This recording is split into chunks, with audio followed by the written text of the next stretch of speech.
Jazzcast Pros. Do you find yourself staying up far too late, scrolling, snacking, or just drifting through the hours, even when you're exhausted and you know you should go to sleep? But the thing is, you don't.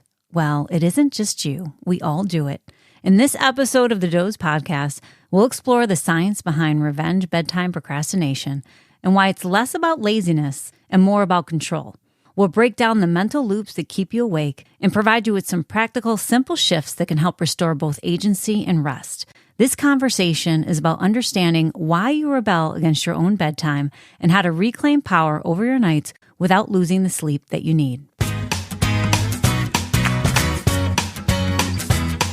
Welcome to the Doze Podcast, a space dedicated to creating a cultural shift in the way you view and prioritize your sleep.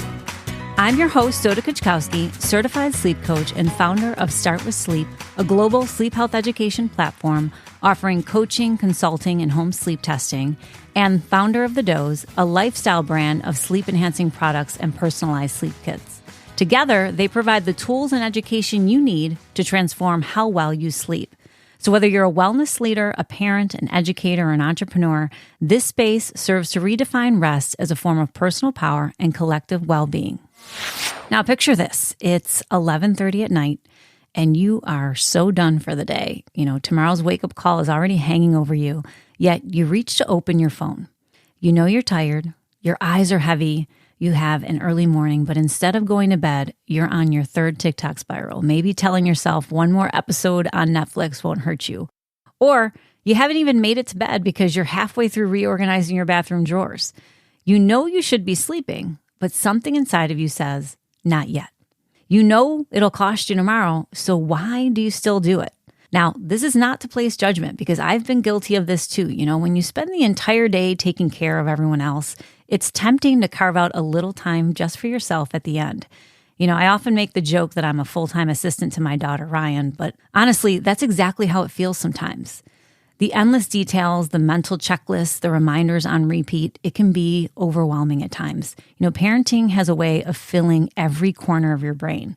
So yes, we absolutely deserve time for ourselves at the end of the day, but the way we go about it, pushing bedtime further and further back, does not actually give us the relief we're looking for. The answer lies in psychology. Pre-sleep rebellion is not a sign of weakness or habits, it's a signal. It's a way of trying to reclaim control in our lives. But what does the term revenge bedtime procrastination really mean? You've probably heard the term by now if you're active on social media channels, but if you aren't, right, the term originated in East Asia. It was first noted in China as a cultural response to overworking. It describes a habit of delaying sleep despite knowing it's going to hurt you and as a way to reclaim time and autonomy. It shows up on those days when you feel overly scheduled, micromanaged, and emotionally unavailable for yourself. But today, we're going to go a bit deeper on that terminology. It's not just about revenge. It's really about resistance. Resistance against burnout, resistance against imbalance, resistance against the feeling that your entire day belongs to everyone but you. So what is really happening here? Why do we resist the very thing our bodies are begging us for? To understand it, we have to look at the psychology, some of the science behind procrastination at bedtime, because staying up late is rarely about surface behavior. It's about what that behavior represents. It's about the unmet needs, the unprocessed emotions, and the quiet ways our minds fight back when our days feel consumed by everything but us. So I want to break it down for you. The first is, as I mentioned, it's about control. It's about control-seeking behavior. When your days feel dictated by work, caregiving, deadlines, you crave moments that feel yours. And bedtime becomes the arena to assert that. Psychologists call this reactance, when we push back against restrictions even when it harms us. Second is about emotional regulation. Nighttime is often the first pause in your day. Suppressed emotions, stress, resentment, boredom finally surface. So scrolling, eating, or watching TV become quick ways to numb or distract instead of process. And last, it's about identity and self-compensation. If your days are all productivity and no pleasure, your brain seeks compensation at night. This creates that false sense that staying up is self-care. In truth, it's self-sabotage disguised as freedom.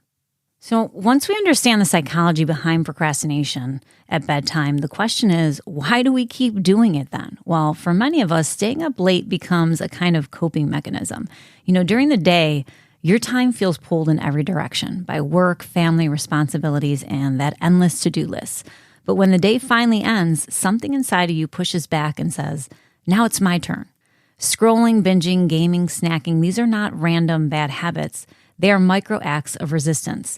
They are how your nervous system says, I need time that is mine. I need space where I'm not producing, performing, or pleasing. But what are you rebelling against? I want you to ask yourself some questions. Who or what am I giving most of my energy to during the day? Do I feel like I have meaningful moments of self-agency while the sun is up? And what feelings am I pushing aside all day only to face them when the quiet of night finally arrives? So here's the thing. Pre-sleep rebellion is not a flaw. As I'd mentioned, it's a signal. It is the feedback from your body and mind pointing to the places where your days feel off balance, where boundaries are thin, and where you're trading true rest for quiet relief. And the problem is that once the pattern sits in, it tends to repeat itself. You feel deprived of control during the day, so you stay up at night to claim it back. Then you wake up depleted with even less energy to protect your time tomorrow, and the cycle just keeps feeding itself. Exhaustion fuels rebellion, and rebellion fuels exhaustion. But here's the good news. You can break that loop, and it does not come from more willpower. It comes from small intentional shifts. Create a transition time earlier in the evening. Replace resistance with ritual. And this is not about chores or emails or about catching up with work, just you. Even 15 to 30 minutes of personal time before bed can change your whole night. But the key here is to make it phone free, because once you open your phone, the loop begins. Notifications, endless scrolling, one more video, one more post.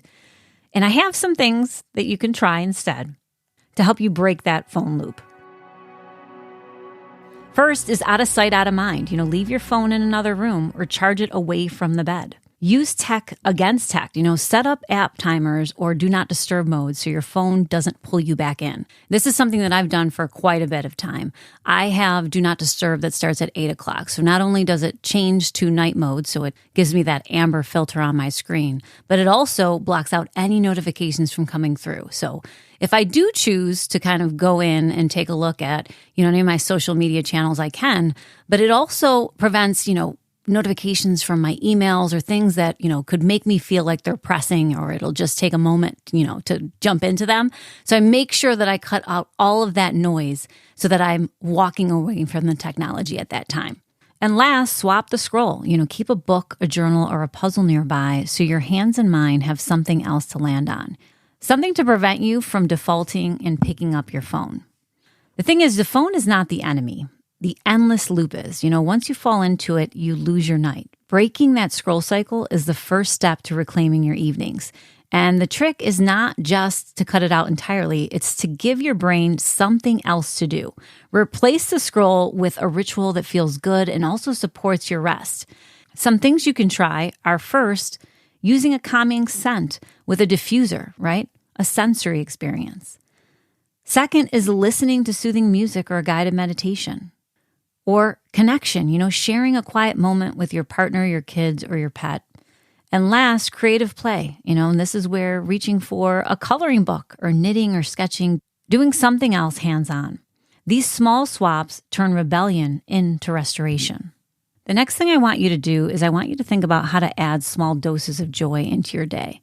If your entire day feels consumed by obligations, your nights will always fight to reclaim it. So break the cycle by sprinkling in little moments of enjoyment while it's still daylight. Take back small moments of choice during the day.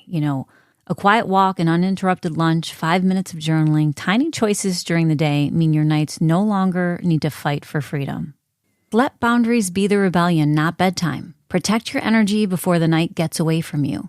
Start saying no earlier to what drains you. Sometimes no is the most powerful form of rest. And that's all I have for you today. I hope this helps and that you think of it when you get into bed tonight. If this episode really resonated with you, please take it as a loving invitation to make your well-being a priority and share it with someone who you think could benefit from it. Remember, you're not bad at bedtime. You're tired of not feeling in control, but your power is not in those late night hours. It's in choosing rest on purpose, not as an afterthought. And if you want support restoring balance and reclaiming sleep as a source of strength, visit us at startwithsleep.com or thedoze.co, where you'll find our curated sleep tools, programs, and one-on-one coaching to help you rewrite your rest story. Don't forget to subscribe and follow us on all social channels at Start With Sleep and thedoze.co. Until next time, remember, sleep is not surrender, it's strength. The fight is not against the night, it's for the day ahead.